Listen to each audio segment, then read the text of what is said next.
একটি ডাক্তারকে নৃশংসভাবে খুন করা হয়েছে। মায়েরা খুব মাথায় রাখবেন, এ বড় ঘৃণিত, বড় লজ্জিত এবং বড় নিন্দিত কাজ। এর মতো লজ্জার নাই। যে ডাক্তাররা করোনার সময় আমরা যখন ঘর থেকে বেরোতে পারি না, তখন তারা নিজেদের জীবন বিপন্ন করে আমাদেরকে বাঁচিয়ে তুলেছে, সেই ডাক্তারদের উপরে যদি এইরকম অবস্থা হয়, তবে সমাজ সংসার আমাদের ভালো থাকবে বলে আর মনে হয় না। সাধারণ মানুষ ডাক্তারকে চিকিৎসা করাতে গিয়ে কি বলে, ডাক্তারবাবু আপনি তো ভগবানের মতো, আমাকে চিকিৎসা করে আপনি ভালো করে দিন। যাকে আপনারা ভগবানের মতো বলেন, সেই ডাক্তারবাবুদের উপর যদি এরকম আঘাত হয়, তাহলে আর সমাজ কিভাবে ভালো থাকতে পারে? এ বড় লজ্জাকর ঘটনা, এ নিন্দিত, এ ঘৃণিত।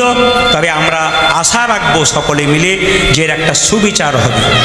যারা অপরাধ করে, যে কোনো অপরাধীর যদি দৃষ্টান্তমূলক শাস্তি হয়, তবে সেই শাস্তি দেখে পরবর্তী ক্ষেত্রে অপরাধীরা কিন্তু আর অপরাধ করবে না। মায়েরা, শরীরের বিষ কোনটা মায়েরা? কাম, ক্রোধ, লোভ, মোহ, মদ, মাশ্চর্য। এগুলো ভেতরে যত প্রবল হবে, কৃষ্ণ তত দূরে যাবে, আর এগুলো যত সরবে, কৃষ্ণ তত কাছে আসবে। বাচ্চাদের শব্দ বন্ধ করান, আমি আপনাদের মন দিয়ে বলে দিই। আপনারা জেনে রাখবেন, এই কলিযুগে মানুষের কিন্তু আসরিক প্রবৃত্তি বেড়ে গেছে। এইদিকে কলিযুগের মানুষের আসরিক প্রবৃত্তি বেড়ে গেছে। কেন বলুন তো? আর মানসিক প্রবৃত্তি নেই। দেখবেন কথায় কথায় মারামারি, ঝগড়া, বিবাদ, কলহ লেগেই আছে। খুন, হিংসা, এগুলো লেগেই আছে। তার প্রমাণ আপনারা দেখতে পাচ্ছেন কয়েকদিন ধরে সংবাদ মাধ্যমে। কি দেখছেন? শুধু এই অপরাধী নয়, এর আগে আপনারা দেখেছেন বা জানেন কিনা জানি না, দেখবেন রাস্তাতে দুটো ছেলে মেয়ে ভালোবাসা করেছিল, এমন অবস্থা দেখেছি আমরা। অনেক ঘটনা আপনারা দেখবেন পেপারের মাধ্যমে, যে ছেলে মেয়ের মধ্যে ভালোবাসা করেছিল, তারা রাস্তাতে মেয়েটাকে ধরে ছেলেটা কুপিয়ে কুপিয়ে খুন করছে, মানুষ দেখছে। এরকম ঘটনা কিন্তু ঘটেছে। তাই আমি আপনাদের সামনে বলতে চাই, আমাদের আগামী প্রজন্ম যারা ইয়ং জেনারেশন আছে, তাদের জন্য প্রদীপ পালে একটা নিবেদন রইল। মায়েরা মন দিয়ে শুনবেন। আর এখানে যারা কম বয়সের ছেলে মেয়ে আছে, তাদের কাছে নিবেদন, শুধু এখানকার নয়, পশ্চিমবাংলা তথা সারা ভারতবর্ষের প্রত্যেকটা কম বয়সী ছেলেদের কাছে একটা নিবেদন রইল। আমি একটা কথাই বলতে চাই, কি প্রেম ভালোবাসা একটা ছেলে মেয়ের মধ্যে হয় না। কামনা হয়, কাম বাসনা হয়, আকাঙ্ক্ষা থাকে, প্রেম হয় না। এ কথা আমার কথা নয়, শেক্সপিয়র বলেছেন, বিখ্যাত মানুষ। তিনি বলেছেন, একটা ছেলের সঙ্গে একটা মেয়ের বন্ধু হতে পারে না, প্রেম হতে পারে না। শুধুমাত্র প্রেম যেটাকে আপনারা দেখছেন, তাদের কামনা বাসনা আকাঙ্ক্ষা আবেগ ছাড়া আর কিছু হয় না, শুধু চাওয়া পাওয়া, আর কিছু না। যদি চাওয়া পাওয়া না থাকতো, তাহলে এমন হত্যা হতো। সবার কাছে নিবেদন রইল। এই জন্য বলে রাখি, শুধু শেক্সপিয়র বলেছেন তা নয়, হুমায়ুন আহমেদ, তিনিও বিখ্যাত মানুষ, ওই একই কথা কিন্তু বলেছেন। আইরিশ কবি একজন আছেন, তিনি পর্যন্ত ওই একই কথা বলেছেন। তা আপনাদের কাছে নিবেদন রইল, যে যেখানে বসে আছেন, আমি প্রত্যেকটি প্রজন্মের ছেলেদেরকে বলবো, বাবা মা কষ্ট করে ছেলে মেয়েকে মানুষ করছে, নিজেরা না খেয়ে না পড়ে, সেই ছেলেদেরকে বলবো, এমন কিছু কাজ করো না যাতে বাবা মায়ের মাথা নিচু হয়ে যায়।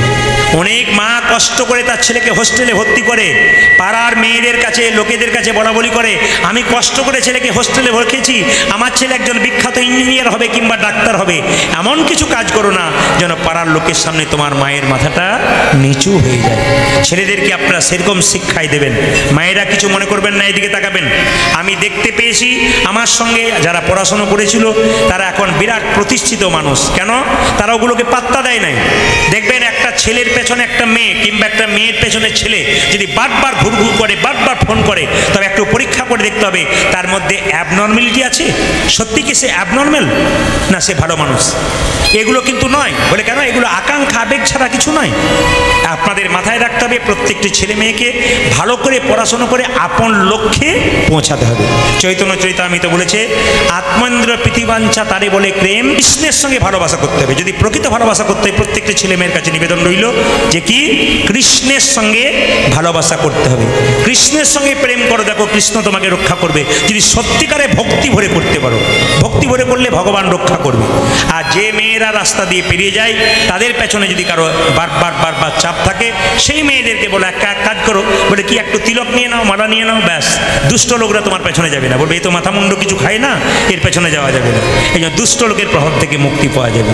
এই জন্য বারবার যুবক যুবতী এবং ইয়ং জেনারেশনের কাছে প্রদীপ পালের নিবেদন রইল, তোমরা লক্ষ্য বস্তুতে এগিয়ে যাও, দেখবে একদিন তুমি এমন প্রতিষ্ঠিত হবে, বাবা মায়ের মুখ উজ্জ্বল হবে এবং সমাজ সুন্দর হবে। তোমার পেছনে কতজন যাবে, তোমাকে কারো পেছনে ছুটতে হবে না। এই যে মায়ের মন্দিরে কীর্তন করতে এসেছি, মনসা মায়ের জন্ম বৃত্তান্ত একটু জানবো। হিন্দুদের 33 কোটি দেবদেবীর মধ্যে মা মনসা অন্যতম। মায়েরা, এই মা মনসা অন্যতম। মায়ের জন্ম আমরা মনসামঙ্গল কাব্য পড়লেই জানতে পারি মায়ের জন্ম কথা। এইদিকে তাকাবেন কীরকম। এক সময় দুর্গা দেবী মানে পার্বতী একটা সুন্দর নন্দন কানন তৈরি করেছিল, বন। শিব সেটা জানতো না, এত সুন্দর নন্দন কানন তৈরি করেছে। এখন নারদ মুনি বাবা ভোলাকে কৈলাস পর্বতে গিয়ে বলল, তুমি তো জানো না পার্বতী একটা সুন্দর নন্দন কানন তৈরি করেছে। এখন শিবের দেখার ইচ্ছা হয়ে গেছে মায়েরা। শিব যেই না দেখতে গেছে ওই নন্দন কাননে সুন্দর গাছ, সুন্দর পাখি, সুন্দর পুকুর, সেই পুকুরে ফুটে থাকা কিছু পদ্ম ফুল। ওই পদ্ম ফুলের সামনে পুকুরের ধারে দাঁড়িয়েছিল। হঠাৎ বাবা ভোলানাথের কাম বাসনা জাগলো, আর কাম বাসনা জাগার সঙ্গে সঙ্গে ভোলানাথের রতিটা পড়ল পদ্ম ফুলের ওপরে, আর সেই পদ্ম ফুল থেকে জন্ম হলো মা মনসা দেবীর। খুব মন দিয়ে শুনে নেবেন, ওই পদ্ম ফুল থেকে জন্ম হলো মা মনসা দেবীর।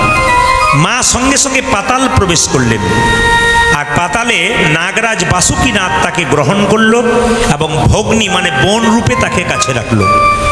এক সময় বাবা ভোলানাথ ওই পাতালে যেই না প্রবেশ করেছে, মা মনসাকে দেখে চমকে গেছে। এত সুন্দর রূপ তার, এত সুন্দর দেখতে, খুব ভালো লেগেছে।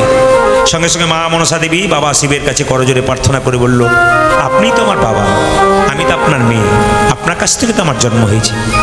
বাবা শিবের খুব খুশি হয়ে গেল মায়েরা। বাবা শিব তখন কি করলেন, মা মনসাকে একটা ঝুড়িতে ভরে তার উপরে পদ্ম ফুল দিয়ে সাজিয়ে পার্বতীকে পার্বতী দেখো দেখো দেখো কি সুন্দর একটা জিনিস এনেছি তোমাকে দেখাবার জন্যে। এখন ঝুড়ির ভেতরে ঢুকে আছে কে, মা মনসা, ওপরে কিন্তু পদ্ম ফুল দিয়ে সাজানো আছে। এখন বাবা ভোলা বললাম একটু ধ্যান করে নিই, তারপর তোমাকে দেখিয়ে দেবো। বাবা ভোলা কিছুটা দূরে গিয়ে ধ্যান করছে, আর সেই সময় মা পার্বতীর মনে ইচ্ছা জেগেছে কি এমন জিনিস এনেছে, একবার ফুলগুলো তুলে দেখলে হয় না। যেই না পদ্ম ফুলগুলো তুলে দেখতে গেছে মা, ওই জন্য সুন্দরী একটা রূপবতী নারী সামনে দাঁড়িয়ে আছে। পার্বতী মনে মনে ভাবলো তাহলে এটা আমার সতীন, মানে শিব ঠাকুর আবার নতুন বিয়ে করেছে, এটা আমার সতীন বটে। এখন পার্বতী দেবী মা মনসাকে অকথা কুকথা নানা রকম বলতে লাগলো। এখন মা মনসা রেগে গিয়ে সাপের রূপ ধারণ করে পার্বতীর কপালে দংশন করল। আর পার্বতী যে না অজ্ঞান হয়ে পড়ে গেল, গোটা শরীর বিষ মাখা হয়ে গেছে। এখন লক্ষ্য করুন, বাবা শিব যখন ধ্যান থেকে মুক্তি পেয়ে এলো, তখন চিৎকার করে বলল, এ কি করেছো মনসা তুমি? এক কাজ করো, পার্বতীর শরীর থেকে বিষটা তুলে নাও।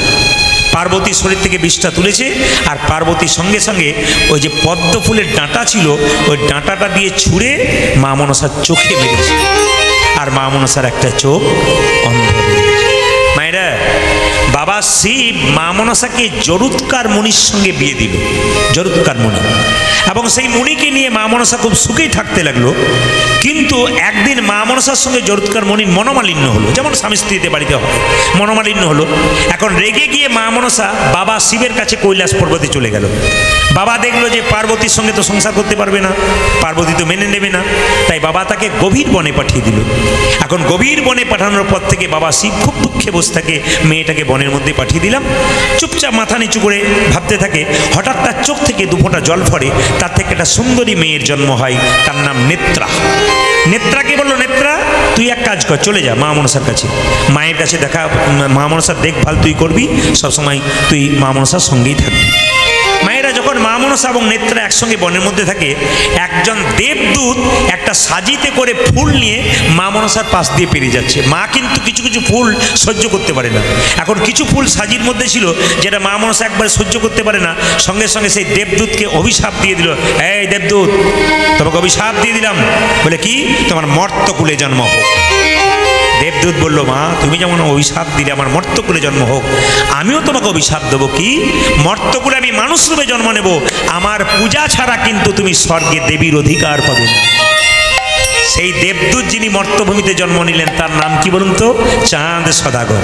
আপনাদের অনেকে জানা আছে, আমি খুশি হলাম। তিনি হলেন চাঁদ সদাগর। তারপর চাঁদ সদাগরের কাহিনী তো আপনারা সব জানেন। চাঁদ সদাগর কোনো মতেই মায়ের পুজো করতে চায় না। শেষ পর্যন্ত চাঁদ সদাগর বাঁ হাতে করে উল্টো দিকে মাকে পুজো করেছিল। মা স্বর্গের দেবী অধিকার পেয়েছিল। এই মায়ের কথা আপনাদের সামনে সংক্ষেপে বর্ণনা করলাম। আপনারা অনেকেই জানেন, আমার কার্ড বা ঠিকানা নিলে দেখবেন ওপরে জয় মা মনসা লেখা আছে। আমার বাড়িতে 9টি মা মনসা আছে। আমাদের 5 পুরুষ থেকে মা মনসার পুজো হয়, শিলামূর্তি। এবং সেখানে আমার জেঠিমা একটা প্রদীপ দিয়েছিল মায়ের মন্দিরে। তখন সেই মায়ের পেটে যখন আমি ছিলাম, তখন জেঠিমা বলেছিল যদি ছেলে হয় তাহলে প্রদীপই নাম রাখবে। এই জন্য মা আমার কুলদেবী, এবং মায়ের কৃপাতে আমি কৃষ্ণ ভজনের পথে আসতে পেরেছি। মায়ের আশীর্বাদে আজকে এখানে আসতে পেরে আমি নিজেকে ধন্য মনে করছি। নেতাই গৌর হরি হরি বল। একটা ছেলে ভিক্ষা করতে এসছে, তার বয়স হচ্ছে 10 বছর, খুব 10 বছর, খুব বাচ্চা ছেলে। তো ভিক্ষা করতে বেরিয়েছে। তো গ্রামের একজন দোকানদার জিজ্ঞেস করছে, হ্যাঁ রে খোকা, তোর এত সকাল সকাল সন্ধে হলো কেন? দেখবেন আমাদের কোনো ছেলে যদি খুব কম বয়সে হরিনাম করে আমরা কি বলি? এখন থেকে বুড়ো বিকি রে, এখন থেকে বুড়ো বয়স। আরে বুড়ো হলে কীর্তন করবি, এখন করবি না। এই যে আমাদের একটা শিক্ষা আছে মা বাবাদের, এটা আপনাদের বারবার বলি, এই শিক্ষা আপনাদের বাচ্চাদেরকে দেবেন না। বাচ্চাদের পড়াশুনো করান, শিক্ষা দেন, স্কুলে নিয়ে যান, সব কিছু করবেন, কিন্তু ভগবান ভজনা যেন করতে পারে এ কথা কিন্তু মনে রাখবেন। আপনি যদি কৃষ্ণ ভক্ত সন্তান তৈরি করতে পারেন তাহলে মাথায় রাখবেন এই সন্তান কিন্তু ভবিষ্যতে আপনাকে দেখবে, তার মধ্যে বিবেক তৈরি হবে। আর আপনি বড় ইঞ্জিনিয়ার করলেন, ডাক্তার করলেন, কিন্তু মা বাবার সঙ্গে কোনো সম্পর্ক রাখলো না, এই শিক্ষার কোনো দাম হলো না। এমন শিক্ষা দিতে হবে সে ইঞ্জিনিয়ার হবে, ডাক্তার হবে, বড় প্রতিষ্ঠিত মানুষ হবে, কিন্তু মা বাবাকে যেন ভুলতে না পারে। এই বিবেকটা কিন্তু দরকার আছে। আমি একটা ছোট্ট প্রমাণ আপনাদের দিয়ে দিই, একটু মন দিয়ে শুনে নিন। ছোট্ট প্রমাণটা কি সবাই লক্ষ্য করুন। একটা ছোট্ট ছেলে গ্রামে ভিক্ষা করতে এসছে। দোকানদার জিজ্ঞেস করছে, এ খোকা, এত সকাল সকাল সন্ধে হলো কেন? ছেলেটা বলে উঠলো, 10 বছর বয়স তো, বলছে সকাল সকাল না বেরোলে সন্ধ্যার আগে পৌঁছানো যায় না। ততটা বুঝতে হবে কিন্তু, সকাল সকাল না বেরোলে সন্ধ্যার আগে। আরে বাবা, সকাল সকাল সাজবেন তবে ঠিক সময়ে ভগবানের কাছে পৌঁছাবেন। আর বুড়ো বয়সে ভগবানের নাম করবেন, তখন চোখে দেখতে পাবেন না, হাত ভালো করে চলবে না, পা চলবে না, তখন আপনার কৃষ্ণ ভজন আর হবে না। ওই জন্য সকাল সকাল ভজন করতে হবে। এখন ছেলেটি যে গ্রামে ভিক্ষা করতে এসছে, ওই গ্রামটার নাম সত্যগ্রাম। আপনার যেমন শঙ্করপুর গ্রাম, ওই গ্রামটার নাম সত্যগ্রাম। তা দোকানদার বলছে, জানিস যে গ্রামে তুই ভিক্ষা করতে এসছিস সেই গ্রামের নাম সত্যগ্রাম। ছেলে বললো, তাহলে এখানে সবাই সত্য কথা বলে? বলে হ্যাঁ রে, তুই যাকে জিজ্ঞেস করবি সেই সত্য কথা বলে। বলে একবার চেষ্টা করে দেখি। বলে হ্যাঁ দেখ। এখন মায়েরা, ছোট্ট ছেলেটা ভিক্ষা করতে গ্রামে ঢুকেছে, তা ঢুকবি তো ঢোক, একটা বুড়ি মায়ের বাড়িতে 80 বছর বয়স, তার দরজায় ধাক্কা দিচ্ছে। মা, কে আছো? দরজায় ধাক্কা, যে না দরজায় ধাক্কা দিচ্ছে, এটা বুড়ি মা বেরিয়েছে 80 বছর বয়স। ও জেনে গেছে এই সত্যগ্রাম মানে সবাই সত্য কথা বলে। আচ্ছা বুড়িমা, তোমার বয়স কত? ভিক্ষা তো নেবো, তোমার বয়স কত? বুড়িমা বলছে, বাবা বায়ো কি তেও, মানে দাঁত ভেঙে গেলে জিভ লটপট করলে আর 12-13 বেরোয় না, বায়ো কি তেও। যেই না বায়ো কি তেও বলেছে, অমনি ছেলে চমকে উঠে বলছে, এই বুড়ি, এই গ্রামটার নাম সত্যগ্রাম, এখানে সবাই সত্য কথা বলে, তুমি মিথ্যা কথা বলছো কেন? বুড়ি তোকে বলছে, কি মিথ্যা কথা বললাম? তোমাকে জিজ্ঞেস করলাম তোমার বয়স কত, তুমি বলছো বায়ো কি 13, মানে 12-13, তোমাকে তো 80 বছর দেখে মনে হচ্ছে। বলছে, বাবা আমার বয়স সত্যিকারের 80 বছর হয়েছে, কিন্তু আসল বয়স হয়েছে 12 কি 13। তার মানে বুঝলাম না। বলছে, খুব কম বয়সে বিয়ে হয়েছে, সংসার করতে করতে দীক্ষা নেবার সময় হয় নাই, গুরুমন্ত্র নেবার সময় হয় নাই, এই 12 কি 13 বছর আমি গুরুমন্ত্র নিয়েছি, ওই জন্য আমার বয়স হলো 12 কি 13। তেমন আপনারা যারা কীর্তন শুনতে এসছেন, যারা গুরুমন্ত্র নিয়েছেন, যে বয়স থেকে নিলেন আজ পর্যন্ত যে বয়সটা হলো, এটা আপনার ভগবানের জগতে আপনার বয়সটা হল। কিন্তু যতক্ষণ না গুরুমন্ত্র না নেবেন, আপনি ওইখানেই রইলেন, আপনার জীবনে কোনো সফলতা এলো না। তাই বারবার বলবো, যারা এখনো পর্যন্ত মন্ত্র নেন নাই, নেব করছেন, সদ্গুরুকে দেখে দীক্ষা নিয়ে নিন, আপনার জীবন সুন্দর হবে। ওই ছেলেটা ভিক্ষা করতে করতে আবার দেখুন পাশে একটা বাড়িতে গেছে, বিরাট বড় জমিদার, প্রচুর টাকার মালিক, 2-4টা গাড়ি, 2-4টা বিরাট ঘরের পালুই। জিজ্ঞেস করছে, ও জমিদার, তুমি কত টাকার মালিক? জমিদার বলল, আমি 4 বস্তা ধান আর 404 টাকার মালিক। এখন ছেলেটা চমকে উঠলো, আচ্ছা তুমি মিথ্যে কথা বলছো কেন? যা 4খানা ট্রাক, এত ধানের গোলা, সে কিনা বলে আমি 404 টাকা 4 বস্তা ধানের মালিক।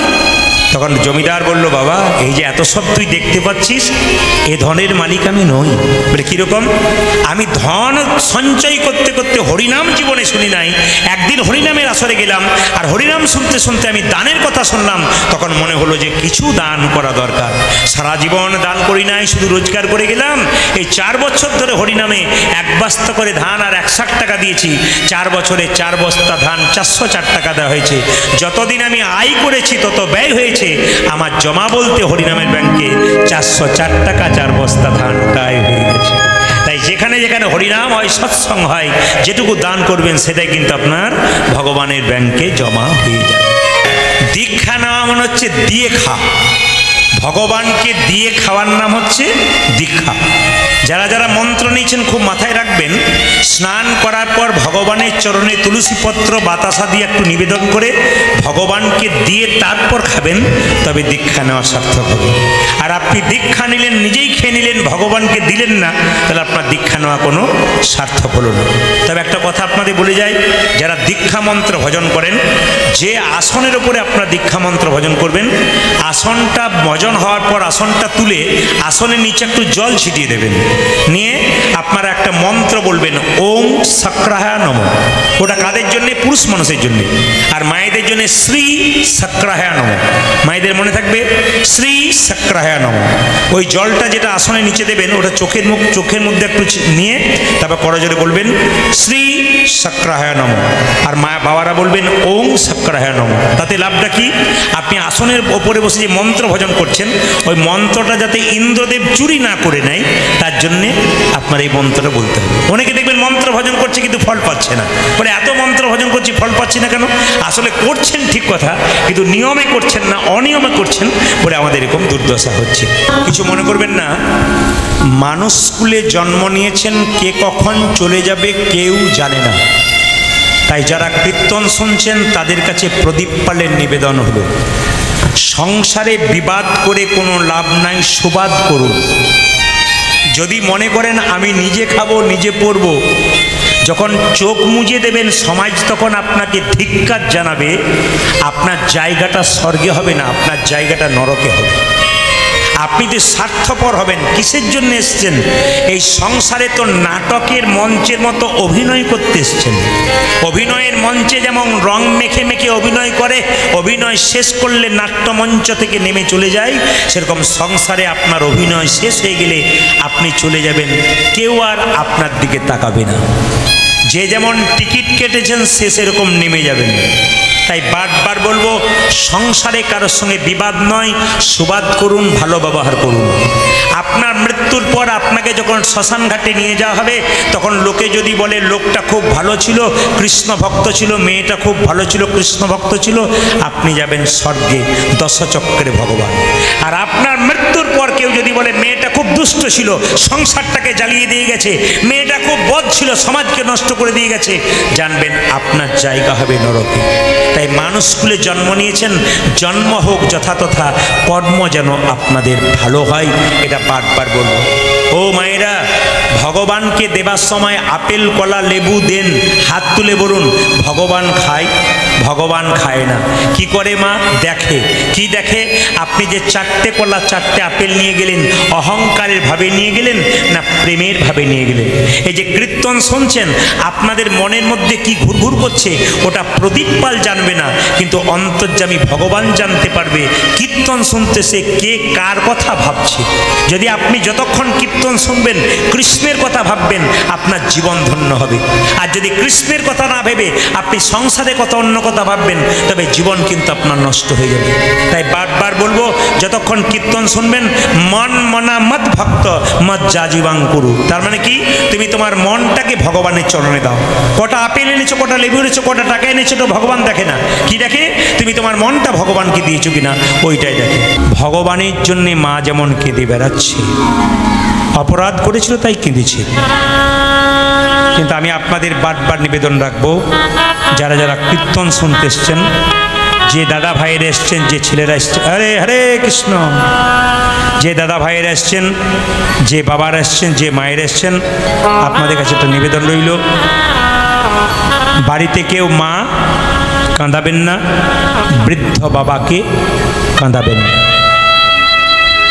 আমি 100% গ্যারান্টি দিয়ে গেলাম আপনাদেরকে, যদি কেউ কম বয়সে রক্তের গরমে অহংকারে নিজের বাড়িতে বৃদ্ধ বৃদ্ধাকে কাঁদান, তবে আসরে দাঁড়িয়ে বলে গেলাম, আপনাকে একদিন ঘরের দরজায় বসে বসে কাঁদতে হবে। 10 লাখ টাকা ব্যাংকে দিলেন, 10 বছর পরে ডবল হবে, তা সুদ পাবেন। আপনি কাউকে একটা খারাপ কথা বললেন, 10 বছর পরে ডবল হয়ে আপনার কাছে ফিরে আসবে। ওই জন্য আমি বারবার বলবো, যারা কীর্তন শুনছেন তাদের কাছে আমার আবেদন রইল, কারো বাড়িতে মা কাঁদাবেন না, বাবা কাঁদাবেন না। আমি প্রত্যেকটি বয়স্ক মাকে বলবো, নিজের বৌমাকে মেয়ের মতো ভালোবাসুন। আর যারা বৌমা হয়েছেন তাদেরকে বলবো, মেয়ে যেমন তার মাকে ভালোবাসে, আপনি সেরকম ভালোবাসা দিন। কেন? মেয়ে আর মায়ে যেমন কথা কাটাকাটি হলে আবার মেয়ে মায়ের গলা জড়িয়ে ধরে, কিংবা মা আবার মেয়েকে হাতে ধরে খাইয়ে দেয়, এরকম সম্পর্ক যদি আপনারা বাড়িতে করতে পারেন, আপনাদের সংসারে কোনো দিন অশান্তি হবে না। আমি আপনাদের বলতে চাই, আপনি যে রাগ দেখাবেন, অহংকার করবেন, বাড়িতে অশান্তি করবেন, আপনার বাচ্চা ছেলের মনে কিন্তু ওটা দাগ কাটবে। আপনি আপনার বৃদ্ধ বৃদ্ধাকে ভালোবাসবেন না, ওই বাচ্চা ছেলেটা আপনার কাছ থেকে শিখবে, ও যখন বড় হবে তখন আপনাকেও আর ভালোবাসবে না, ও আপনার কাছ থেকে শিখছে। আমি একটা প্রমাণ আপনাদের দিয়ে যাই, একটু মন দিয়ে শুনে দিন। আমি দেখে নিয়েছি, একজন ভদ্রলোক, ভদ্র মহিলা দালান বাড়িতে বাস করে আর নিজের বাবা মাকে খড়ের বাড়িতে রাখে। হ্যাঁ, একবারে পাথর বাটিতে খেতে দেয়, পাথরের থালায় খেতে দেয়, আর নিজেরা কাঁসার থালায় খায়। শুনবেন মায়েরা, তাদের একটা ছোট্ট ছেলে হয়েছে, সেই ছেলে যখন বড় হলো, কলকাতায় পড়াশুনো করতে গেল, পড়াশুনো করে এসে জিজ্ঞেস করলো, মা এ তুমি কি করছো? দাদু ঠাকুমাকে তুমি পাথরের বাটিতে থালাতে দিচ্ছ, আর আমরা কেন কাঁসার থালায় খাচ্ছি? কিছু মনে করবেন না, ছোটবেলায় ছেলে যদি মাকে প্রশ্ন করে, মা হয়তো বকে ঝোঁকে তাকে চুপ করিয়ে দেবে, কিন্তু ছেলে যখন যুবক বয়স হয়ে যাবে, মেয়ে যখন বড় হয়ে যাবে, মাকে প্রশ্ন করবে, মা তখন এর উত্তর দিতে পারবে না। তাই আমি আপনাদের বলবো, এমন কিছু কাজ করুন যেন ছেলে মেয়ের মনে সেই প্রতিক্রিয়া না হয়। আপনি যেমনটি ব্যবহার করবেন, আপনার ছেলে মেয়ের মনে সেইটাই কিন্তু দাগ কাটবে। সবাই লক্ষ্য করুন, সেই ছেলে বড় হয়েছে, দাদু ঠাকুমাকে বলছে, দাদু ঠাকুমা তোমরা কেন কাঁসার থালায় খাও না, পাথরের থালায় খাও? তোমরা কেন খড়ের বাড়িতে বাস করো, আমরা কেন দালান বাড়িতে থাকি? দাদু ঠাকুমা দেখলো ঝগড়া হতে পারে, তাই বললো, দাদু ভাই আমরা আগেকার মানুষ তো, ওই জন্য আমরা দালান বাড়িতে থাকতে ভালোবাসি না, আমরা খড়ের বাড়িতে থাকতে ভালোবাসি। আমরা আগেকার মানুষ তো, আমাদের পাথরের থালায় খাওয়া অভ্যাস আছে, ওই জন্য পাথরের থালাটাই আমাদের কাছে ভালো। তখন সঙ্গে সঙ্গে নাতিটা বলে উঠলো, দাদু তুমি যাকে বোঝাবে বোঝাবে, আমাকে বুঝিও না। বলে কেন? আমি বড় হয়ে গেছি, আমি যুবক হয়ে গেছি, আমি সব বুঝতে পারি। শোনো, তোমার ওই পাথরের থালার বাটিটা আমায় দাও। বলে কি করবি? দরকার আছে। পাথরের থালার বাটিটাকে নিয়ে এক পাশে লুকিয়ে রেখেছে। তার মা যখন তার দাদু ঠাকুমাকে খাবার দিতে এলো, কাঁসার থালায় নয়, পাথরের পাতা দিয়ে নিয়ে এলো, বললো থালাগুলো কই? চুপচাপ তাকিয়ে আছে দাদু ঠাকুমা নাতির দিকে। থালাগুলো কই? দাদু ঠাকুমা নাতির দিকে তাকিয়ে আছে। নাতি বলছে, বলো যা বলবার বলো। সঙ্গে সঙ্গে দাদু ঠাকুমা বলল, দাদু ভাই তুই বল যা বলবার। সঙ্গে সঙ্গে তার মা বলল, খোকা তুই রেখেছিস? বলে হ্যাঁ মা, ওগুলোকে যত্ন করে রেখে দিলাম, আজকে দাদু ঠাকুমাকে তুমি কাঁসার থালায় দাও। বলে কেন? যত্ন করে রেখেছিস কেন? বলছে আমি যখন আরও বড় হব, আমার যখন বিয়ে হবে, তোমরা যখন বুড়ো হবে, তখন ওই পাথরের থালায় তোমাদেরকে দেবো, আমরা কাঁসার থালায় খাবার গ্রহণ করব। চিন্তার বিষয় হয়। প্রত্যেকটি জীব, প্রত্যেকটি জনগণের কাছে, প্রত্যেকটি মায়ের কাছে আমার নিবেদন রইল, এখনো যদি আপনারা অত্যাচার শুরু করেছেন সংসারে, অহংকার করছেন, শোধরান, নইলে কিন্তু আপনাকে ঠকতে হবে। আপনি এখন মনে মনে ভাববেন এই কথাগুলো আমার গায়ে জ্বালা দিচ্ছে, কিন্তু যখন আপনার ছেলে বড় হয়ে আপনাকে ঘর থেকে টানতে টানতে নিয়ে যাবে, সেই দিন বুঝবেন আমি কি করেছি। অনেক মেয়েরা আমার কাছে এসে বলে, বাবা প্রদীপ, আমার ছেলে ডাক্তার, ইঞ্জিনিয়ার, আমায় ভালোবাসে না, এক পাশে ফেলে দিয়ে চলে গেছে। বললাম, মা তোমার পূর্ব জীবনের কথা তোমার মনে আছে? বলে, না তো। মনে করে দেখো, তুমি পূর্ব জীবনে অতীতে কি করেছো। তুমি বৃদ্ধ বৃদ্ধাকে দিয়েছিলে? মাথাটা নিচু করে বলে, হ্যাঁ বাবা, আমি ওদেরকে দিই না বলে আজকে আমিও পাচ্ছি না। তা আমি আপনাদেরকে বলবো, আপনি দেবেন তবে পাবেন, আপনি দেবেন না তো পাবেন না। মায়ের মতো আপন কেউ হয় না, মাঝে মতো আপন কেউ হয় না। এ পৃথিবীতে যার মা নাই, বাবা নাই, সে জানে মা বাবার কি ভালোবাসা। মা বাবা যতদিন বেঁচে আছে ততদিন আমরা মা বাবাকে বুঝতে পারি। যেদিন সংসার ছেড়ে চলে যাবে সেই দিন বুঝব মা বাবার ভালোবাসা কতখানি। মা হলো বাড়ির, বাবা হলো বাড়ির ছাদ, আর মা হলো খুঁটি। ছাদ আর খুঁটি যদি চলে যায় তবে বাড়িটার কোনো দাম থাকে না। ছেলে যদি বাইরে কাজে যায়, মা দরজায় কাপড় দিয়ে, দরজার সামনে গলায় কাপড় দিয়ে দুগ্গা দুগ্গা বলে স্মরণ করে। সবাই লক্ষ্য করুন, ছেলে যখন বাজারে যায়, ছেলে যখন বাইরে যায়, স্ত্রী বলে আমার জন্যে কাপড় এনো, মেয়ে বলে বাবা আমার জন্যে মোবাইল এনো, ছেলে বলে আমার জন্যে হাত ঘড়ি এনো। কিন্তু যার জন্যে কিছুই আনবে না সেই মা দরজার সামনে বলে, খোকা সাবধানে যাবি, আর সময় মতো খাবার খেয়ে নিবি, সময় মতো খাবার খেয়ে নিবি। মায়ের মতো আপন কেউ হয় না, মায়ের মতো আপন কেউ হয় না। একটা মায়ের পেটে একটা বাচ্চার 10 মাস 10 দিন জায়গা হয়। সেই ছেলে বড় হয়ে যখন নদিয়ার কোনো একটা বড় শহরে রানাঘাটে ফ্ল্যাট কেনে, আত্মীয় স্বজন সবারই জায়গা হয়, শুধু বাবা মায়ের,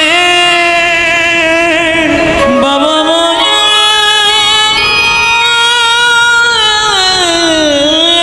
শুধু বাবা মায়ের জায়গা হয় না।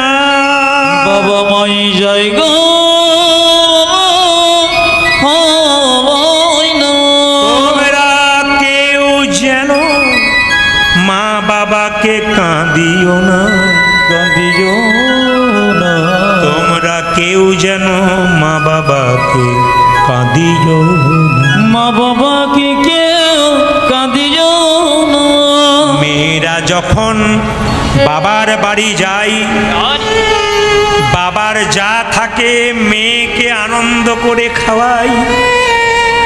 মেয়ের বাড়িতে এত শান্তি, মাকে যখন জড়িয়ে ধরে মেয়ের সব দুঃখ চলে যায়। কিন্তু মেয়েদের যখন মা বাবা মারা যায়, মেয়ের আর বাপের বাড়ি যেতে চায় না। অনেক মেয়েকে জিজ্ঞেস করি, তুমি বাপের বাড়ি যাবে না? মেয়েটি চোখের জলে ভেসে বলে, দাদা কার কাছে যাব? যার কাছে যেতাম তারা তো নাই, কার কাছে বেদনার কথা বলবো? তোমরা যেন কে,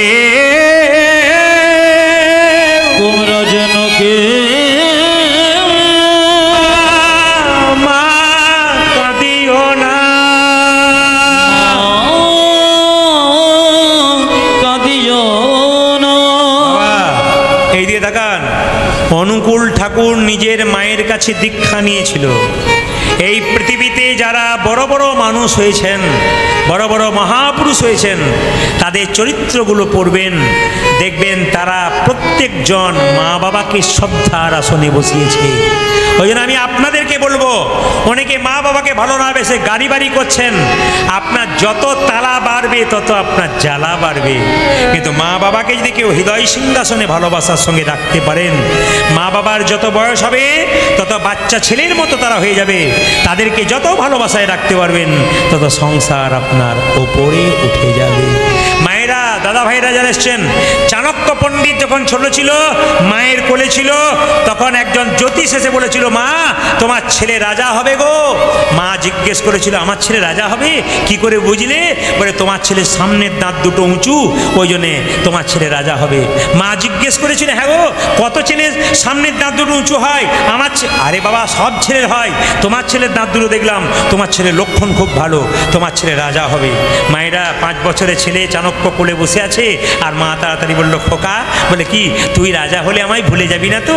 বলে ছেলে বললো, মা আমি রাজা হব। হ্যাঁ রে, জ্যোতিষ বলেছে তুই রাজা হবি, আর রাজা হলে তুই ভুলে যাবি না তো? বলছে, মা রাজা হলে ভুলে যাই। বলে হ্যাঁ, কেন রাজা হব আমি? কি লক্ষণ দেখলে? বলে তোর দাঁত দুটো উঁচু, তুই রাজা হয়ে যাবি। সঙ্গে সঙ্গে বলো, ও আমার দাঁত দুটো উঁচু তার জন্য রাজা হব, আর রাজা হলে তোমায় ভুলে যাব? আচ্ছা দাঁড়াও, তুমি আমাকে কোল থেকে নামিয়ে দাও। যেই না চাণক্যদেব মায়ের কোল থেকে নেমেছে, কিছু দূরে গিয়ে একটা পাথরের টুকরে এনে সামনের দাঁত দুটো ফটাফট ভেঙে দিয়েছে। গড় গড় করে রক্ত পড়ছে দাঁত থেকে। মা জিজ্ঞেস করলো, খোকা তোর দাঁত থেকে গড় গড় করে রক্ত পড়ছে, তুই দাঁত দুটো ভেঙে দিলি? বলছে, মা দাঁত দুটো থাকলে রাজা হব, রাজা হলে তোমায় ভুলে যাব। দাঁত দুটো ভেঙে দিলাম, আর রাজা হব না, তোমায় জীবনে কোনোদিন ভুলবো না মা, তোমায় কোনোদিন ভুলবো না। ওই জন্য মায়ের মতো আপন আর কেউ হয় না। তুমি যে মা সবে থেকে আপন মা। আপনারা কীর্তন শোনার পর আপনাদের ভক্তি জন্মাবে, চুপচাপ শুনবেন, দেখবেন আপনাদের মাথার উপরে ভগবান থাকবে। বলে না, ওরে মাথার উপরে ভগবান আছে, আমার চিন্তা কি আছে? ঘরের চালটা না থাক, ভগবান তো আছে। এই ভগবান যদি সত্যি মাথার উপরে রাখতে পারেন, ভগবানের কৃপা আপনারা পাবেন। মায়েরা, এই যে সাপের উপরে ভগবান নেচে ছিল, ওই সাপটার নাম হচ্ছে কালিয়নাগ। ওই কালিয়নাগ পূর্বজন্মে কে ছিল মা? সংক্ষেপে বলে রাখি, রাজা চন্দ্রধ্বজ।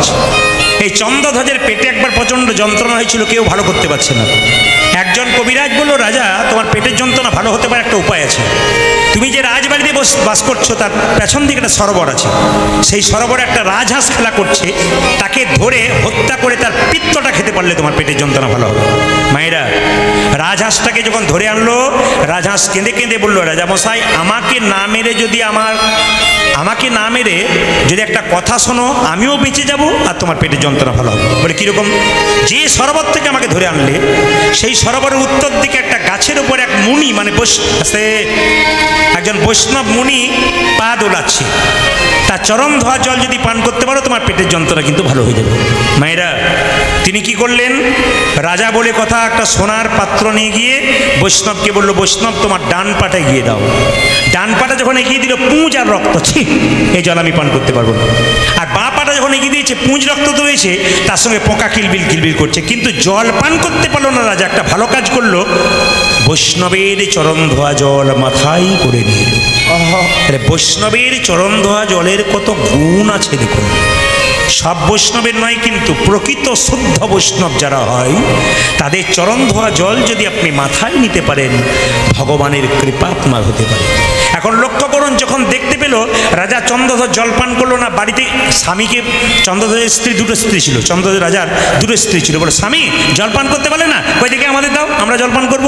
দুজনের স্ত্রী যখন জলপান করেছে, তখন সেই মুনি ছুটে এসে বলল, রাজা এ তুমি কি করলে? আমার চরণ ধোয়া জলকে তুমি অপমান করলে, আমি তোমার অভিশাপ দিলাম, তুমি যদি খল প্রবৃত্তি করলে, চালাকি করলে, তোমার খল বংশে জন্ম হোক, তোমার নাম হবে কালিয়নাগ।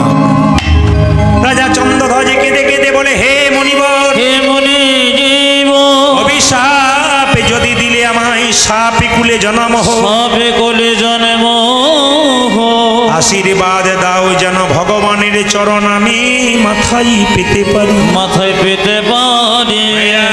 বৈষ্ণবের বশ কৃষ্ণ সর্বশাস্ত্রে কয়, এই সব জানিল বৈষ্ণবের আশ্রয়। আপনাদের সামনে যদি গরুর হাট থাকে, আপনি একটা গাভী এবং বাছুর কিনতে গেছেন, আপনি গাভীটাকে দড়ি দিয়ে টানছেন, গাভী আসছে না, কিন্তু বাছুরটাকে দড়ি দিয়ে টেনে আনবেন বা কোলে করে নিয়ে আসবেন, দেখবেন গাভী তার পেছন পেছন আসবে। বৈষ্ণবের প্রকৃত শুদ্ধ বৈষ্ণবের চরণ ধরে যদি এগিয়ে যেতে পারেন, তাহলে ভগবান আপনার পেছন পেছন আসবেই আসবে। সঙ্গে সঙ্গে বলল, বেশ, তুমি যখন বৈষ্ণবের চরণ ধোয়া জল মাথায় নিয়েছো, আমি তোকে আশীর্বাদ করলাম, তোমার মাথায় একদিন ভগবান শ্রীকৃষ্ণের নাচ হবে। ও মায়েরা, ওই চন্দ্রধ্বজ রাজা পরের জন্মে বৃন্দাবনে যমুনাতে কালিদহ হ্রদে কালীয় নাগ রূপে বাস করতে লাগলেন। কালীয় নাগ বাস করছে কোথায়? কালিদহ হ্রদে। মায়েরা, এমন বিষ ঢালতে শুরু করেছে, ওই পথ দিয়ে কোনো পশু পাখি পেরিয়ে গেলে ছটপট ছটপট করে আর মৃত্যুর আগে ভগবানকে ডাকে। আসলে কালীয় নাগ খুব চালাক, সে জানে আমি ভগবানকে দেখতে পাচ্ছি না, তাহলে ভগবানকে দেখার একটা উপায় কি? ভগবান তো এখানে আসছে না কালীদহ হ্রদে, তাহলে ভক্তকে কষ্ট দিলে ভগবান আসবে। তাহলে এক কাজ করে এমন বিষ ঢালতে শুরু করলো যে ওই পথ দিয়ে কোনো পশু পাখি পেরিয়ে গেলে একবারে বিষের জ্বালায় ছটপট ছটপট করে, আর ছটপট করবার সময় ভগবানকে ডাকে, আর ভগবান এখানে হাজির হয়ে যায়।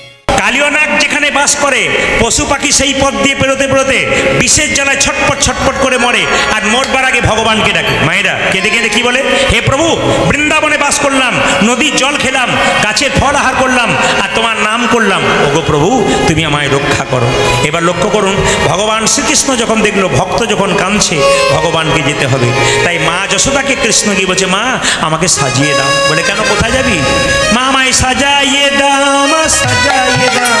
মায়েরা এইদিকে তাকান, আসলে যেদিন কৃষ্ণ গোচারণে গিয়েছিল কালীয়নাগকে দমন করবার জন্যে, দাদা বলায়ের সেদিন জন্মদিন ছিল। আচ্ছা বলুন তো, আপনার বাড়িতে যদি দুটো ছেলে থাকে, একটা ছেলের জন্মদিন হয় আর একটা ছেলে বলে স্কুলে যাবো, আপনি যেতে দেবেন? যদি পরীক্ষা থাকে তবে দেবেন, এমনি যেতে দেবেন? বলে আজকে দিনটা বাড়িতে থাকবো বা কালকে যাবি। তা দাদা বলায়ের জন্মদিন, কৃষ্ণ খুব চালাক, জানে দাদা বলায় যদি থাকে তাহলে কালীয়নাগকে আমরা ইয়ে করতে পারবো না, দমন করতে পারবো না। আজকে দাদা বলায় জন্মদিনে দিব্যি আনন্দে মাতা রহে থাক, আর সেই ফাঁকে আমি কালীয়নাগকে দমন করে দেবো। ভগবান কত চালাক দেখুন। তাই বললো, মা আমি কি করব জানো? তুমি তো তোমার ছেলের কথা ভাবছো, কিন্তু আমি নবলক্ষ ধেনুর কথা ভাবছি। আমি যদি তাদের নিয়ে না যাই, তবে তারা খাবে কি? মাগোই আমি চড়াবো বাছুর। আপনার ছোট বাচ্চাটাকে এই পাড়া থেকে ওই পাড়া নিয়ে যাবেন বলে কপালে একটা কিসের ফোঁটা দিন? জোরে বলুন, কিসের ফোঁটা দিন? একটা কাজলের ফোঁটা দিন, তাই তো? কিংবা অনেক মায়েরা দেখবেন গোবরের ফোঁটা দেয়। জোরে বলুন, হানা না। আচ্ছা মন দিয়ে শুনবেন মায়েরা, গোবরের ফোঁটা, বাচ্চাদের শব্দ বন্ধ করুন, গোবরের ফোঁটা কিংবা কাজলের ফোঁটা, তাকাবেন। তাহলে আপনার ছেলে যখন বড় হয়েছে তখন কোনো ফোঁটা আপনি দেন? জোরে বলুন, হানা না, দেন না। তাহলে আপনার ছেলে যত বড় হবে একটা ফোঁটা দেবেন, কি? তুলসী মঞ্চে জল ঢেলে তুলসী মঞ্চের নিচে যে মাটিটা রয়েছে গাছের নিচে, ওই ফোঁটাটা ছেলের কপালে দিয়ে ছেলেকে বাইরে পাঠানো। প্রত্যেকটি মায়ের কাছে আমার নিবেদন রইল, যাদের বাড়িতে ছেলে মেয়ে আছে তাদেরকে শিখিয়ে দিন যে প্রত্যেক দিন স্নান করে তুলসী গাছে জল দিয়ে আপনি দেবেন, আপনার বাচ্চা শিখবে। আপনি দেবেন না, আপনার বাচ্চা জীবনে শিখবে না। এইদিকে মা যদি চঞ্চল হয়, বাচ্চা চঞ্চল হবে। মা যদি চঞ্চল হয়, শেষে যদি বলে, বাবারে আমি এমন ছিলাম না, তুই এত চঞ্চল, তুমি ছিলে বলে তোমার ছেলে চঞ্চল। এই জন্য আমি আপনাদের সামনে নিবেদন রইল, আপনি স্থির থাকবেন তো আপনার বাচ্চা স্থির থাকবে, আর আপনি চঞ্চল হবেন তো আপনার বাচ্চা চঞ্চল হবে।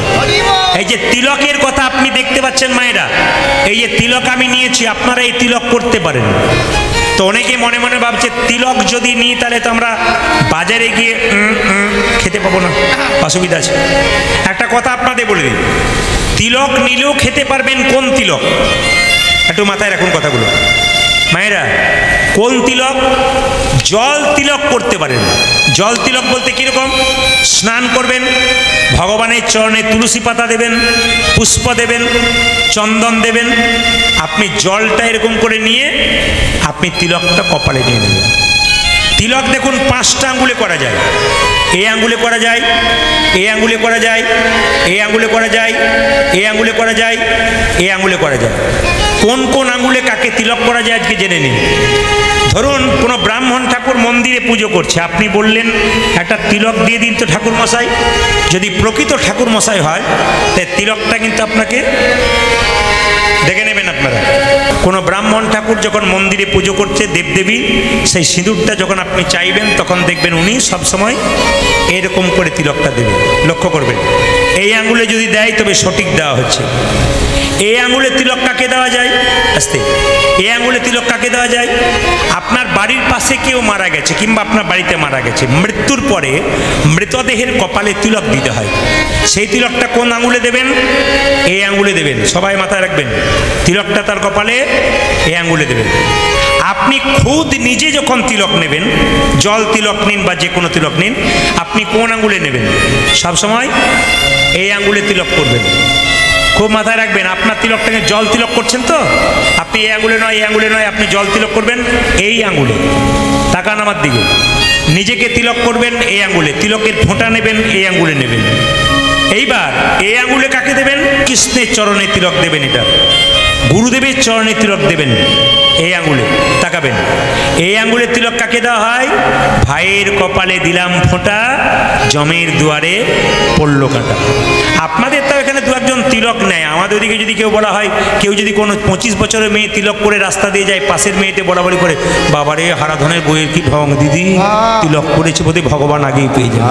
না, এই সমস্ত ঠাট্টার জন্যই তো আজকে ভগবানের আমাদের হিন্দু সমাজে অবস্থা। আপনি ধর্ম করবেন, আপনাকে সাহায্য করব, তা না করে কি করছি, আপনি যাতে করতে না পারেন, আমার দলে থাকতে পারেন, তার ব্যবস্থা আমরা করব। এই জন্য হিন্দু সনাতন ধর্ম দিনের পর দিন নিচের দিকে, এদিকে এদিকে পেছনে থাকলে হবে না, সামনে আসতে হবে, কথাগুলো শুনতে হবে, হিন্দুত্ব জাগাতে হবে। নিজেকে যে হিন্দু বলে পরিচয় দিচ্ছেন, এই পরিচয়টা দেওয়ার জন্য কিছু ধর্মীয় কাজ করতে হবে, তবে আপনার জীবন সফল হবে। আর আপনি কিছুই করবেন না, খাবেন দাবেন আর আনন্দ করে বেড়াবেন, আর লোকের নিন্দা করে বেড়াবেন, সমালোচনা করে বেড়াবেন, আপনার সন্তানটা সেরকম হবে। নিম গাছের ফল তেতো হবে, আম গাছের ফল মিষ্টি হবে। যেমন গাছ হবে সেরকম তার ফল হবে। ওই জন্য ভালো হয়ে যান, আপনার জীবন দেখবেন সুন্দর হয়ে যাবে। এই দিকে তাকাবেন মায়েরা, যে যেখানে বসে আছেন। তিলকের কথা বললাম, ভগবান শ্রীকৃষ্ণ বলল, মা আমাকে সাজানো হয়ে গেল? বলে হ্যাঁ, দাঁড়া তোকে ভালো করে সাজিয়ে দিই। মা নন্দরানী কিভাবে সাজাচ্ছে? ওগো নন্দরানী কৌতূহলে। আপনি 3 ঘন্টা কীর্তন শুনবেন, কীর্তনের শেষে বাড়িতে গিয়ে বিচার করে দেখবেন না, আমি যে 3 ঘন্টা বসে রইলাম কি কি শিখলাম। আস্তে মায়েরা, 3 ঘন্টা যে হরিবাসরে রইলেন কি কি শিখলেন আপনি বিচার করবেন না? ভক্তি করে শুনে নিন। আপনার ছেলেকে যখন সাজাবেন তখন একটা কাজ করবেন, যাদের পুচকি ছোট্ট বাচ্চা ছেলে আছে তার জন্য বলে রাখি, মা যশোদা তার গোপালের কপালে একটা জিনিস দিত, হরিচন্দনের মৃত্তিকা। ওটা দিলে ছেলের কোনো বিপদ হতো না। মা যশোদা বলছেন, আপনার কৃষ্ণলীলা দেখবেন, মা যশোমতী সাজাচ্ছে কৃষ্ণকে, কপালে হরিচন্দনের তিলক দিচ্ছে। হরিচন্দনের তিলক কোনটা মা? বাচ্চা ছেলেকে যখন সাজাবেন বা বাইরে পাঠাবেন, স্কুলে পাঠাবেন, মা যদি তার ছেলেকে মায়ের স্তনদুগ্ধার তুলসী তলার কাঁচামাটি একসঙ্গে মিশিয়ে ছেলের কপালে দেয়, তবে ছেলের কোনো বিপদ হয় না। কি বললাম? তুলসী তলার কাঁচামাটি আর মায়ের স্তনদুগ্ধ একসঙ্গে মিশিয়ে ছেলের কপালে দিলে ওটাকে বলে হরিচন্দনের মৃত্তিকা, এতে ছেলের কোনো বিপদ হয় না। আচ্ছা মায়েরা, কারা কারা চান আপনার ছেলে ভালো হোক? হাত তুলুন তো, কারা কারা চান? সবাই চান, কিন্তু সবার কি হয়? আচ্ছা আমি বলে দিই, সবার হয় না, এই জন্য বলে রাখি। আপনি চাণক্য পণ্ডিত বলেছে, বাচ্চাদেরকে 5 বছর পর্যন্ত শাসন করবেন না। বাচ্চা ছেলে খেলবে, পড়বে, ভাঙবে, কিচ্ছু বলবেন না। কিন্তু বাচ্চার যখন 5 থেকে 15 বছর বয়স হবে, প্রত্যেকটি মা বাবার কাছে নিবেদন, আমার কথা নয়, চাণক্য পণ্ডিত বলেছেন, তাকে লাল চোখে রাখবেন, শাসনের চোখে রাখবেন, নইলে ছেলে মেয়ে বিগড়ে যাবে। যখন আপনার ছেলে মেয়ের বয়স 5 পেরিয়ে গেল, খুব মাথায় রাখবেন, একবারে লাল চোখে রাখবেন, শাসনের চোখে রাখবেন, ছেলে ঠিক থাকবে। কিন্তু যখনই ছেলে মেয়ের বয়স 16 পেরিয়ে গেল, তখন পুত্র মিত্র বদাচরে, তখন বাবা মা ছেলে মেয়ের সঙ্গে বন্ধুর মতো ব্যবহার করবে, তবে ছেলে মেয়ে ভালো হবে। এই দিকে তাকাবেন, এ কথা আমার নয়, চাণক্য পণ্ডিতের কথা বলে। রামকৃষ্ণ দেব বলেছে, একটা বাচ্চা ছেলের মন কচি বাঁশের মতো, যেদিকে বাঁকাবেন সেদিকে বাঁকবে, বাঁশ মোটা হলে আর বাঁকবে না। ও মায়েরা, ছেলেকে মানুষ কেমন করেছেন একটু দেখুন। একটা জায়গাতে দেখতে পেলাম একটা কুয়া, মানে ইন্দারা, ওখানে 3টে বয়স্ক মা জল আনতে গেছে। এই দিয়ে তাকান, আগেকার যুগে মাথায় পাগড়ি করে হাঁড়ির ওপর হাঁড়ি সাজিয়ে জল আনতো না? জোরে বলুন হ্যাঁ না না। তো ইন্দারাতে জল আনতে গেছে 3 জন মা, জল নিয়ে যাচ্ছে রাস্তাতে, তো একজন মা বলছে, প্রথম মা বলছে দ্বিতীয় তৃতীয় মাকে, জানিস আমার ছেলে ডাক্তার হয়েছে রে, আমার কত গর্ব, আমার ছেলে ডাক্তার হয়েছে। এই কথা বলতে বলতে যে ছেলে ডাক্তার হয়েছে সে একটা 4 চাকা গাড়িতে মাকে না দেখে হুশ করে পেরিয়ে চলে গেল। তখন বললো, ওই দেখ আমার ডাক্তার ছেলে 4 চাকা গাড়িতে চলে গেল। তখন আরেকজন মা বলছে, আমার ছেলে ইঞ্জিনিয়ার হয়েছে, তোমার ছেলে ডাক্তার হয়েছে। তাকান, কিছুক্ষণ পরে ইঞ্জিনিয়ার ছেলেটা 4 চাকা গাড়িতে পেরিয়ে চলে গেল, মায়ের দিকে তাকালো না। তখন দুজন মা বলছে, আমরা তো বললাম আমার ছেলে ডাক্তার ইঞ্জিনিয়ার হয়েছে, আচ্ছা তুমি কিছু বললে না। তখন 3 নম্বর মাটা বলছে, আমি আমার ছেলেকে সেরকম পড়াশোনা করাতে পারি নাই, তবে ক্ষেত মজুরে চাষের কাজ করে, ওই দেখো আমার ছেলে আসছে। ছেলেটা ছুটতে ছুটতে সে হাঁপাতে হাঁপাতে বলল, মা তুমি জল নিয়ে মাথাতে এত ভারী করে নিয়েছো, আরে দাও দাও দাও, আমাকে দাও, আমাকে বলতে পারতে, আমি জলটা নিয়ে চলে যেতাম। মা চলে যাচ্ছে, আগে আগে মায়ের জলের কলসিটা মাথায় করে ছেলে নিয়ে যাচ্ছে। তখন তৃতীয় মা বলছে, আমার ছেলে ডাক্তারও নয়, ইঞ্জিনিয়ার নয়, এই দেখো এইটা হলো আমার ছেলে। বলুন তো মায়েরা, আপনাদের কাছে খুব শিক্ষণীয় বিষয় আছে। আপনি ছেলেকে শিক্ষিত করুন, ডাক্তার করুন, ইঞ্জিনিয়ার করুন, মাস্টার করুন, কিন্তু এরকম বিবেক যেন থাকে, মাকে বাবাকে দেখলে যেন সম্মান দিতে পারে, তাদেরকে যেন না চেনার ভান করে চলে যায়, এরকম কাজ যেন না করে। তবে আমি আপনাদের বলে যাই, এই কীর্তনের ফাঁকে একটা ছোট্ট কথা বলবো, আপনারা শুনবেন মন দিয়ে। ভগবান শ্রীকৃষ্ণ কালিয়ানাগকে দমন করবার জন্যে মা যশোদার কোল থেকে নেমে যাচ্ছে। আর মা কি করছে, ছেলেকে যখন যেতে দেবে না, আচল ধরিয়া হাতে, যখন শ্রীরাম সুদাম ডাকছে, তখন গোপাল কি করছে, মায়ের কোল থেকে নেমে যাচ্ছে। আর মা কি করছে, আচল ধরিয়া হাতে ফিরি সদা সাথে সাথে।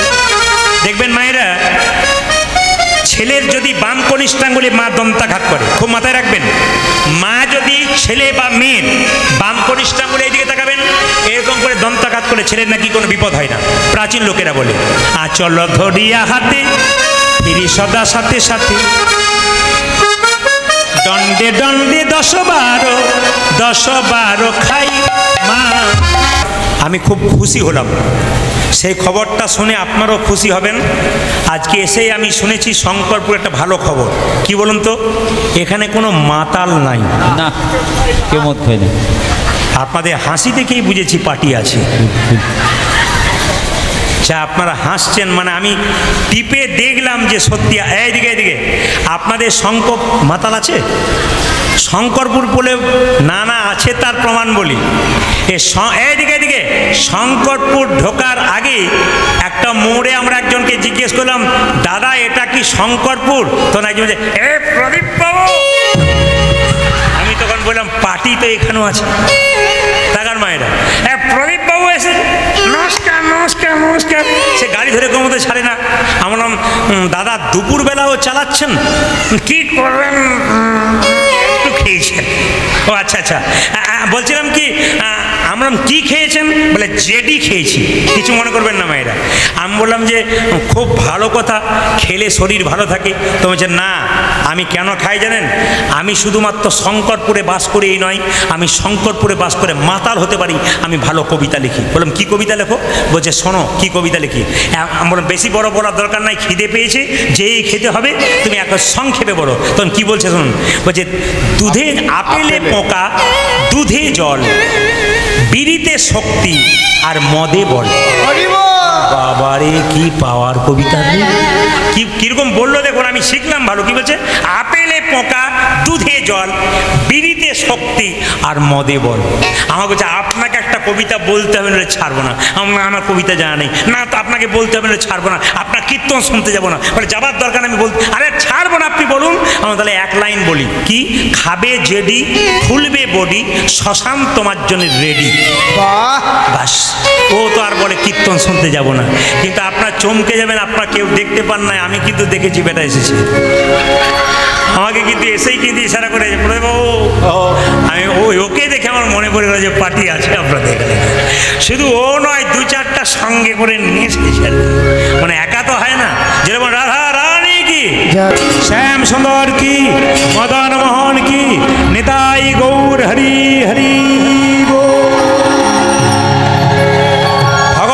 শ্রীকৃষ্ণ কালিয়ানাগকে দমন করবার জন্যে কি করলেন দেখুন। কালিয়নাগ কৃষ্ণের একটা প্রিয় বাছুরিকে টানতে টানতে মাছ জলে নিয়ে গেছে। ভগবান সহ্য করতে পারলেন না, কি করলেন? হেরি যদু নন্দন দুষ্ট সর্প বিনাশন, হেরি যদু নন্দন দুষ্ট সর্প বিনাশন, হেরি যদু নন্দন দুষ্ট সর্প বিনাশন, হেরি যদু নন্দন দুষ্ট সর্প বিনাশন। ভগবান শ্রীকৃষ্ণ কালিয়নাগকে দমন করবার জন্য কি করলো? সবাই মাথায় কাপড়টা নিন, প্রেম সে ভক্তি করে দেখুন কিভাবে দমন করছে। হেরি যদু নন্দন দুষ্ট সর্প বিনাশন, হৃদয়ের জলে কৃষ্ণ ঝাঁপ দিয়েছে, গোটা বৃন্দাবন অন্ধকার হয়ে গেছে। আচ্ছা বলুন তো, ছেলে যদি বাইরে যায়, বাড়ির সব চাইতে চিন্তা ভাবনা আগে কার হয়? জোরে বলুন। মা এবং বাবার, তার চাইতে মায়ের আগে হয়। ছেলে যদি বাইরে থাকে, মা খালি চিন্তা করে এই বুঝি ছেলের কিছু হলো বোধ হয়। মায়ের মন সবসময় কুচিন্তা করে ছেলের কোনো বিপদ হলো বুঝি। মায়েরা, মা যশোদা দেখলো গোটা বৃন্দাবন অন্ধকার হয়ে গেছে, কৃষ্ণ কালিয়নাগকে দমন করছে বললে, সাপেদের রাজা কালিয়নাগকে কৃষ্ণ দমন করছে বলে অন্যান্য সাপগুলো সব উঠোনে পড়ে মাটিতে রাস্তাতে কুণ্ডলী আকারে বিষ উদ্গার করছে। এই অবস্থা দেখে যশোমতী কাঁদছে আর সখীদেরকে বলছে, সখী বলে কি, আমি আগে বুঝি নাই, নইলে আমার কৃষ্ণকে আমি বনে পাঠাতাম না। তখন যশোমতী যত গোপ যশোদা বলছে, আজকে গোপালকে না পাঠালে ভালো হতো। রোহিণীকে বলছে, জানো দিদি, ভোরবেলায় স্বপ্ন দেখেছি। মায়েরা, ভোরবেলায় মায়েরা যদি ছেলের নামে কোনো স্বপ্ন দেখে না, সকালবেলায় খুব কান্নাকাটি করে। যশোমতী কহে, দারুণ স্বপ্ন দেখেছি রজনী শেষে। যশোমতী বলছে, বুঝতে পেরেছি আমার গোপালের কোনো বিপদ হয়েছে। অন্যদিন বনে থাকতে থাকতে শ্রীরাম ননি নিতে আসে, আজকে ননি নিতে আসলো না, নিশ্চয়ই কোনো বিপদ হয়েছে। ননি নিতে কেন শ্রীরাম হইল না, সময় হইল গত। এখানে সবচাইতে ভালো কি বলুন তো, মাথায় কাপড় আপনারা নেন, অন্য জায়গায় নেয় না।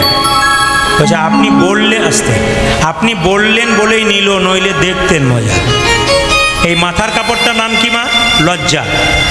এটা যে মেয়ের আছে সেটা লজ্জা আছে, আর এটা যার নাই তার লজ্জা, জোরে বলুন, নাই। দাদারা মনে মনে ভাবছেন, বলুন বলুন, আপনি বললে ঠিক আছে, আমরা বললে গন্ডগোল আছে। মায়েরা শুনে নিন, আমি সত্যি কথা বলে যাই। আমার মায়ের মা বেঁচে ছিল 95 বছর বয়স, মাথার কাপড়টা এখানে ছিল। আমার মা বেঁচে ছিলেন 80 বছর বয়স, মাথার কাপড় এখানে। আমার কাকিমা বেঁচে আছেন 65 বছর, মাথার কাপড়টা খোঁপা মানে বাম্পার পর্যন্ত গেছে। এখন যারা বাড়িতে যাচ্ছে বাম্পার টাম্পার নেই, সব হাইওয়ে রোড হয়ে গেছে। ও মায়েরা দেখবেন, আগে দেখবেন ভাসুর দেখলে মেয়েরা পর্দা নিত না, জোরে বলুন হ্যাঁ না? ভাসুর দেখলে মেয়েরা পর্দা নিত, এখন নেয় না কেন বলুন তো? যেদিন থেকে ভাসুর হলো বর্দা, সেদিন তো সরে গেল পর্দা। পর্দা হয়েছে আর পর্দা সরে চলে গেছে। ওই জন্য আমি আপনাদের সামনে বলবো, অন্তত আপনারা পর্দাটুকু রাখুন। যখনই মা যশোদা চিন্তা করছে, সবল ছুটে এসে বলছে, মা তোমার গোপাল কালিদহের জলে ঝাঁপ দিয়েছে।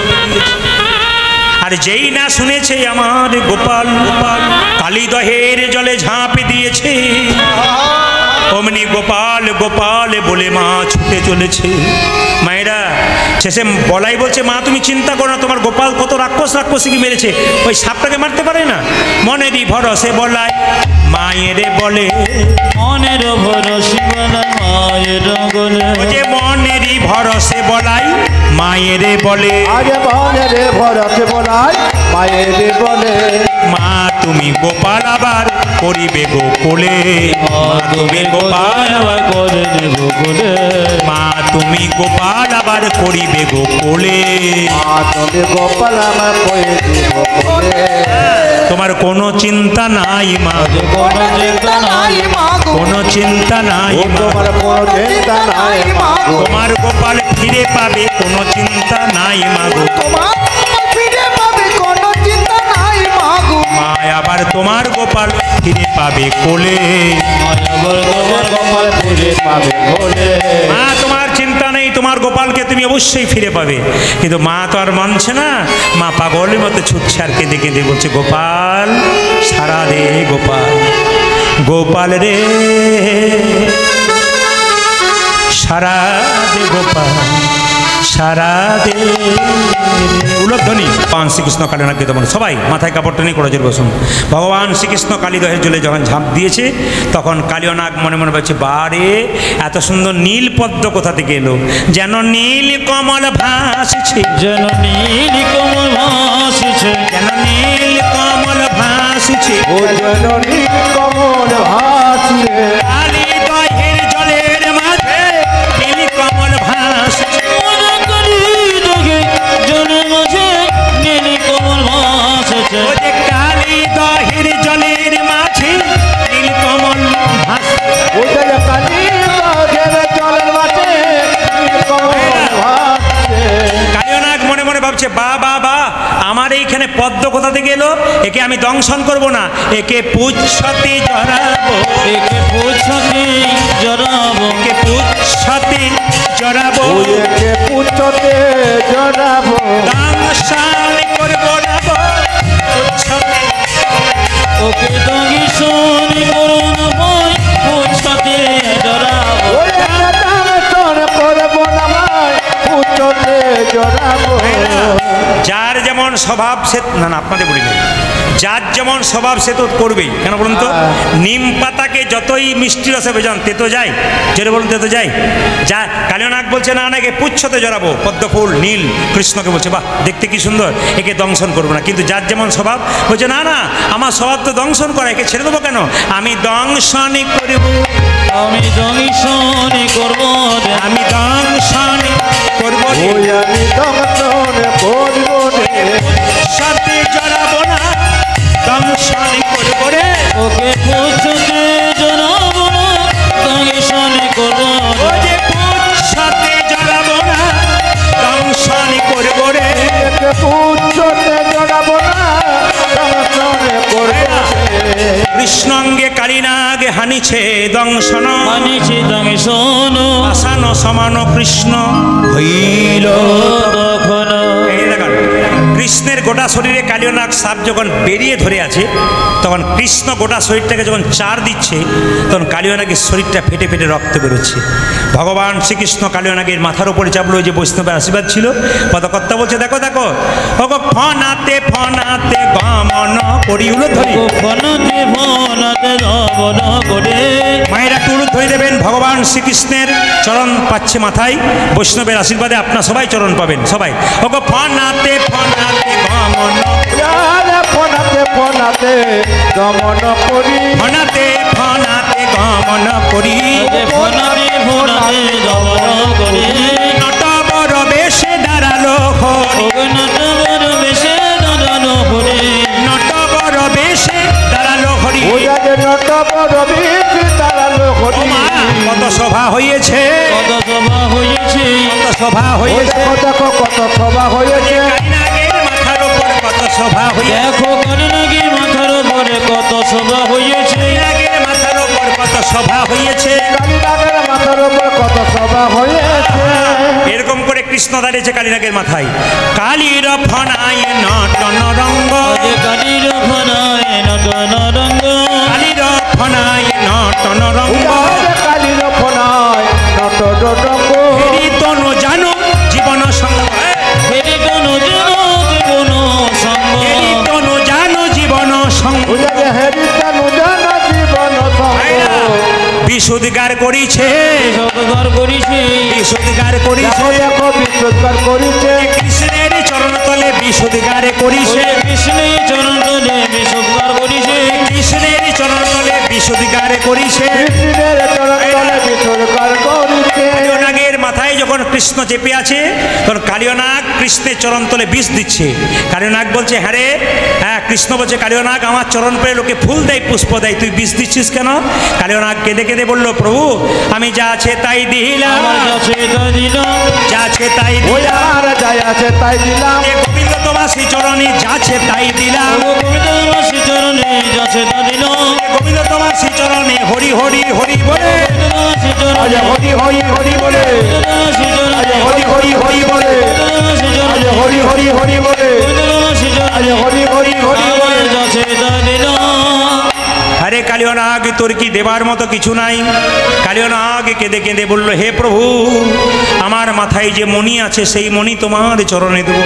ওগো ফণি মণি গণ হইয়া ভীত, মনে মনে গণ হইয়া ভীত, ফণি মণি গণ হইয়া ভীত, মনি মনি গণ হইয়া ভীত, শ্রীকৃষ্ণ চরণে হইল নত, শ্রীকৃষ্ণ চরণে হইয়া নত, শ্রীকৃষ্ণ চরণে হইল নত। আরে শ্রীকৃষ্ণ চরণে হইল নত। চরণ পূজা করিছে, চরণ পূজা করিছে, চরণ পূজা করিছে, দেখো দেখো চরণ পূজা করিছে, মাথারে মণি দিয়ে চরণ পূজা করিছে, ওই যে মাথারে মণি দিয়ে চরণ পূজা করিছে, মাথারে মণি দিয়ে আনন্দ ধরে না রে, মাথারে মণি দিয়ে আনন্দ ধরে না রে, মাথারে মণি দিয়ে আনন্দ ধরে না রে, মাথারে মণি দিয়ে আনন্দ ধরে না রে। মাথারে মণি দিয়ে আনন্দ ধরে চরণ পূজা করিছে। কালিয় নাগের স্ত্রীগণ করজোরে ভগবান শ্রীকৃষ্ণের কাছে বলছে, প্রভু তুমি যদি আমাদের স্বামীর মাথায় নৃত্য করবে, স্বামীর মুখ থেকে ঝলসে ঝলসে বিষ পড়বে, স্বামী মারা যাবে। তাই দুজনে মিলে করজোরে কি করছে?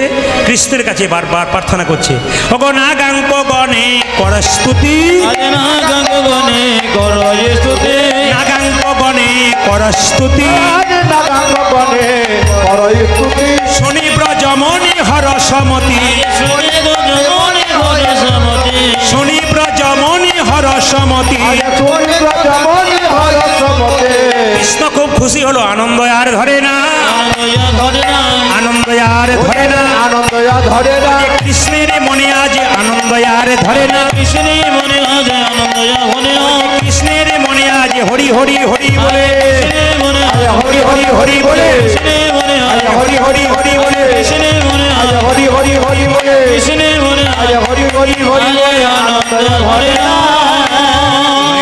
বসে বসে একসঙ্গে শ্যামল তরুণ সবাই হাত তুলে দিই, দেখি আপনার তালি কেমন হয় মায়ের সামনে। আজকে যে যত তালি, আজকে যে যত তালি দেবেন তার হাত সুন্দর হবে, রান্না বান্না ভালো হবে মায়েরা, আর রান্না কিন্তু ভালো হবে আপনাদের হাতে। আর একটা কথা বলি, যারা তালি দেবেন না কাল সকাল থেকে স্বামী স্ত্রীতে, আপনারা বোঝেন নাকি হয় মাঝে মাঝে। আমি এখানে অনেকজন বোন আমাকে বললো, আমাদের এখানে একটা স্বামী স্ত্রীতে কোনোদিন জীবনে ঝগড়া হয় না। না যাক, এটা খুশি। বাবার দু চারজন বলছে গিয়ে দেখবেন একবার বাড়িতে কী হয়। আর দাদারা বলছে, আচ্ছা বলে রাখি, স্বামী স্ত্রীতে ঝঞ্ঝট হবে না, দুটো কাজ একসঙ্গে করবেন। বলবো না, বাদ দিয়ে দেবো, না বলাটাই ভালো। আজ আর বলবো না, একদিন বলে দিয়ে যাবো।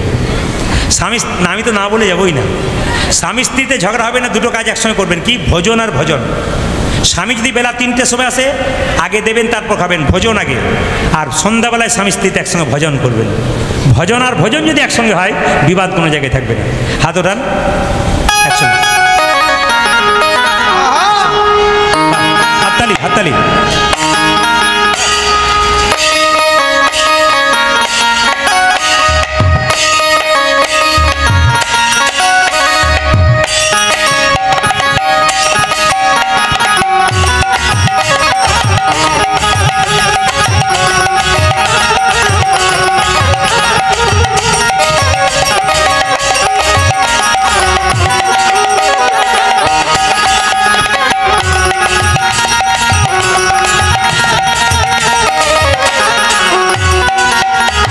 শ্যামল তনু যে হলো আবিরে তেলাল, আবিরে তেলাল, হোলি খেলিছে আমার ব্রজের গোপাল। আমার তনু যে হলো যাবি যেতে না, যাবি যেতে না, হোলি খেলিছে আমার ব্রজের গোপাল। আপনাদের সবই তো ভালো লাগলো। 2-4 জন বোনকে দেখতে পাচ্ছি, আমার দিয়ে তাকান, সবাই তালি দিচ্ছে না। 2-4 এমনি করে কেন? হাসি মুখে থাকুন, সারা বছর হাসবেন, সারা বছর আনন্দ করবেন। যে আজকে মায়ের কাছে আনন্দ করবে, কথা দিয়ে গেলাম, সারা বছর আপনার আনন্দ করবেন। হাত তুলে আনন্দ করে। শ্যামল তনু যে হলো আবিরে তেলাল, আবিরে তেলাল, হোলি খেলিছে আমার ব্রজের। ও যাবে শ্যামল তো, আজ শ্যামল তো যে হলো